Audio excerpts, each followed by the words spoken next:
And I had looked upon this as an opportunity more to learn than an opportunity to make a contribution or to say something terribly profound.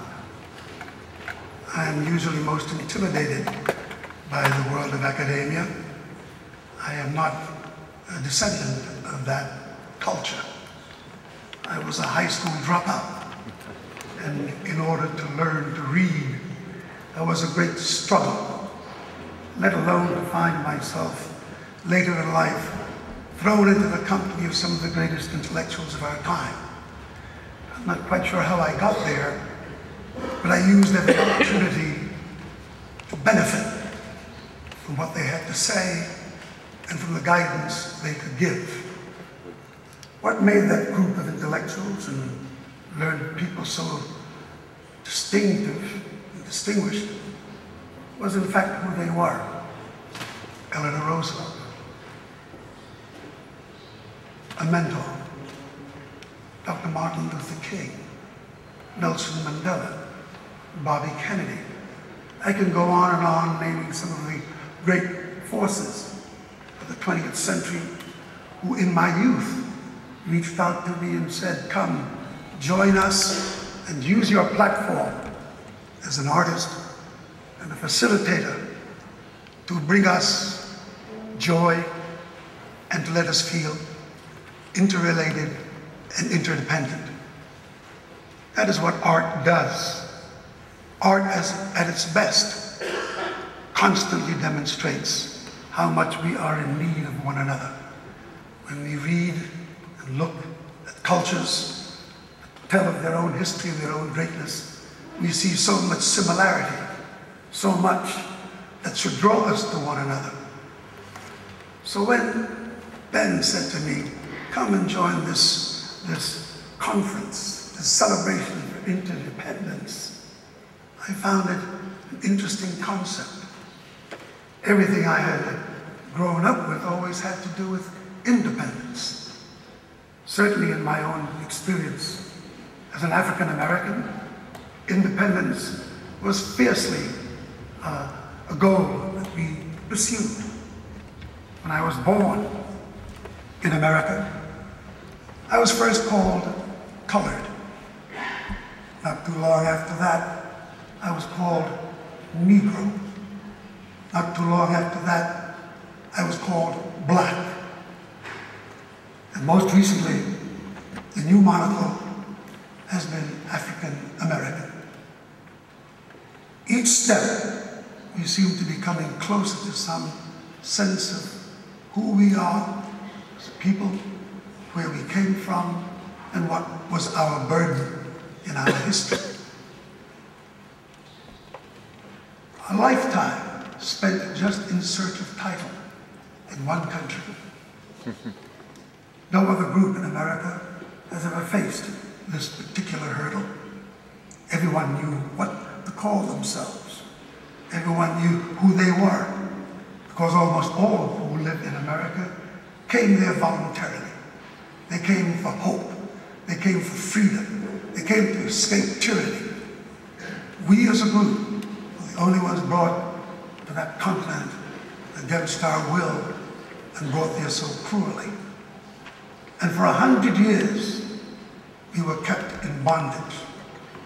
And when we fought for our independence, when we fought for our freedom, and we achieved that in the greatest civil war of its time, we were immediately placed in another century of further oppression because we had to live under the laws of segregation. No access, no participation.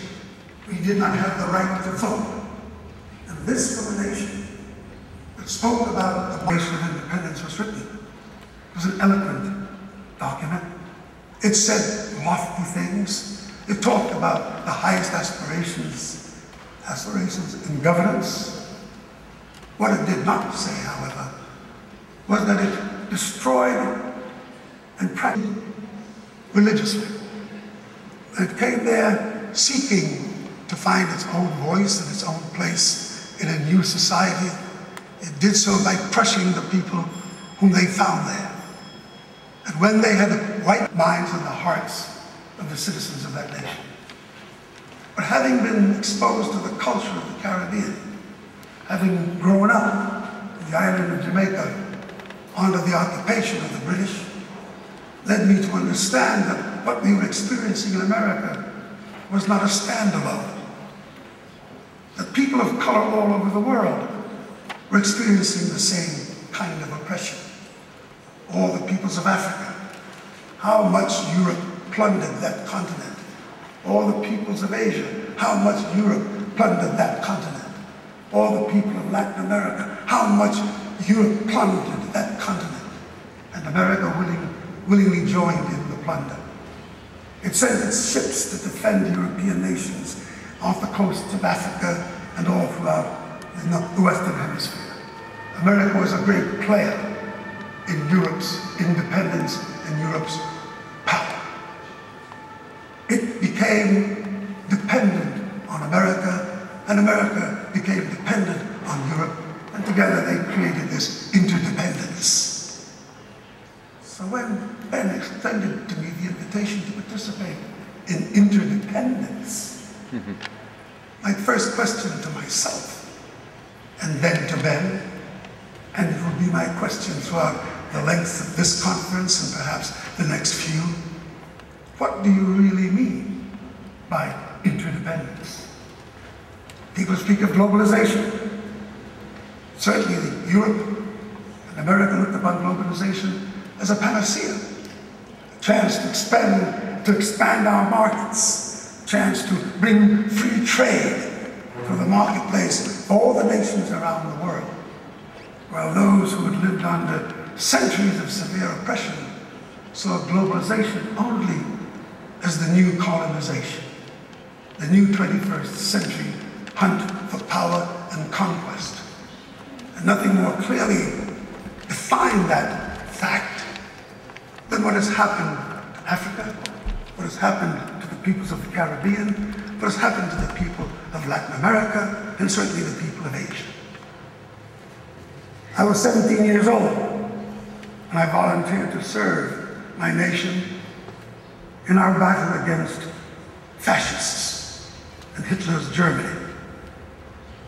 I joined the armed forces not because I was compelled to do it, I volunteered.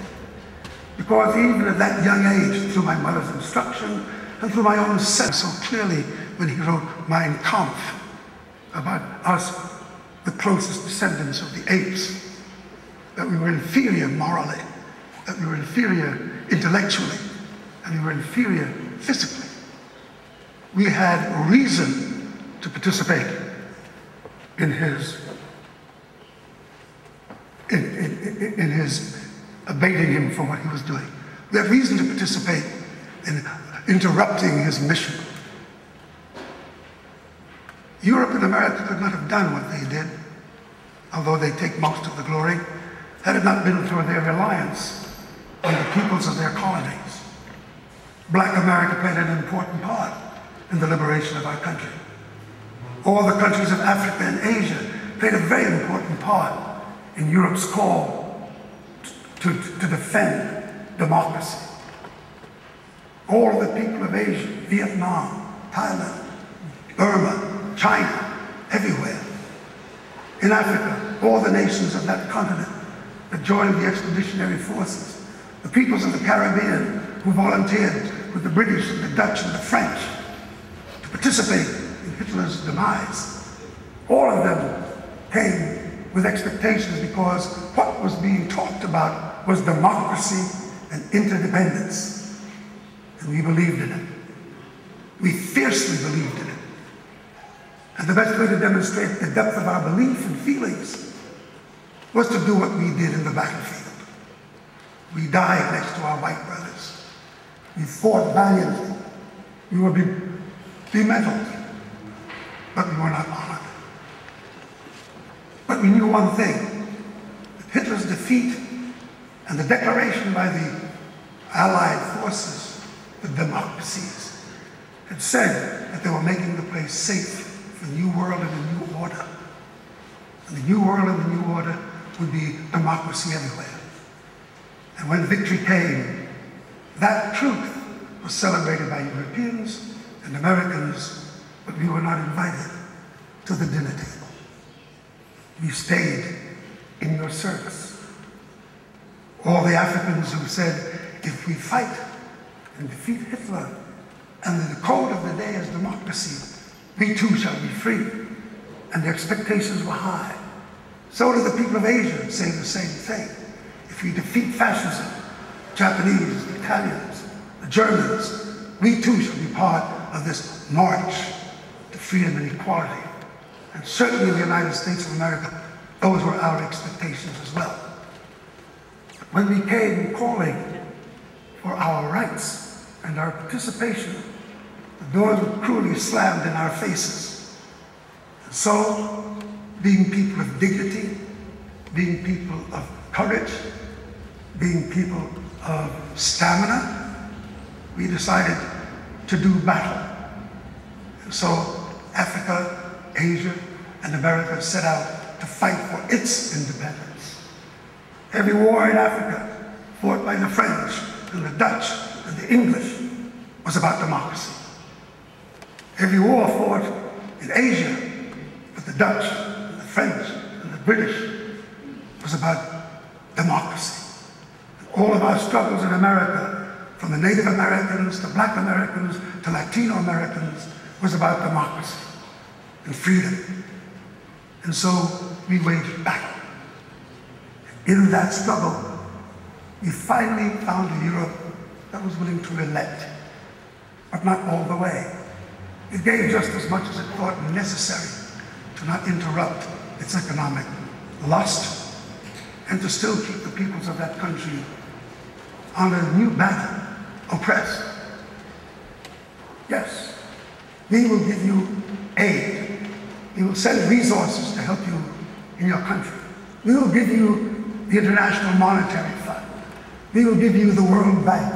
And we will send our people to help guide you in your quest for the riddance of poverty.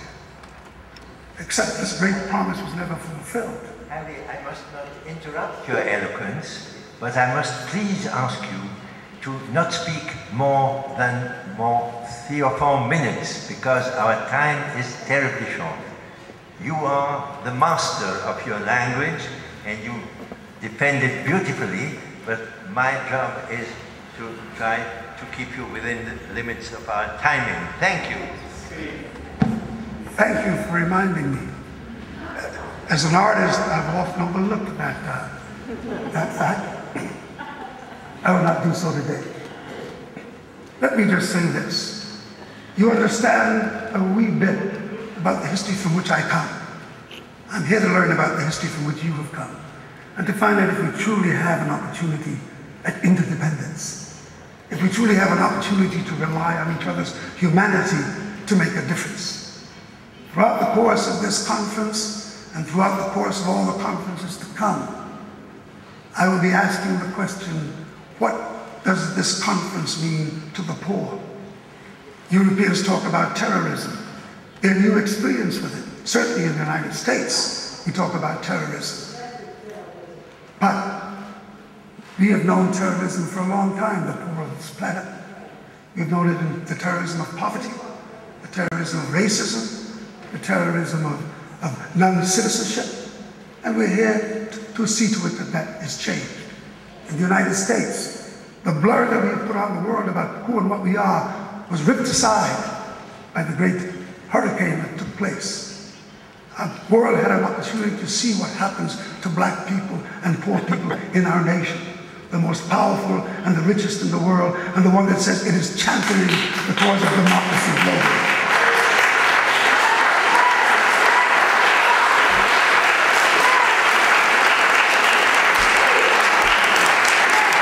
The largest populations on this planet are peoples of color. If you look around this room, you'll see just a small smattering of peoples of color. That is our first barometer for how well are we doing about global representation in this discussion of interdependence. I don't hold anyone hostage. It's a process. We're coming. I know the invitation is there. We will respond to it and try to make a contribution. Everything in the universe is interdependent. The planets depend on the sun. The planets depend on water. All living creatures depend on each other. We fuel each other's existence. The only flaw in this fact is what human beings do. We seem to have a great propensity for doing nothing but destroying everything we touch. In our realization of interdependence, can we change what is in each other's DNA? Can we become something else other than what we've always been in history? If we can do that, since governments are failing us, we need to have independent forums such as this to discuss the flaws of government and to see if we cannot replace it with something far better, far more astute, far more humane. Thank you very much.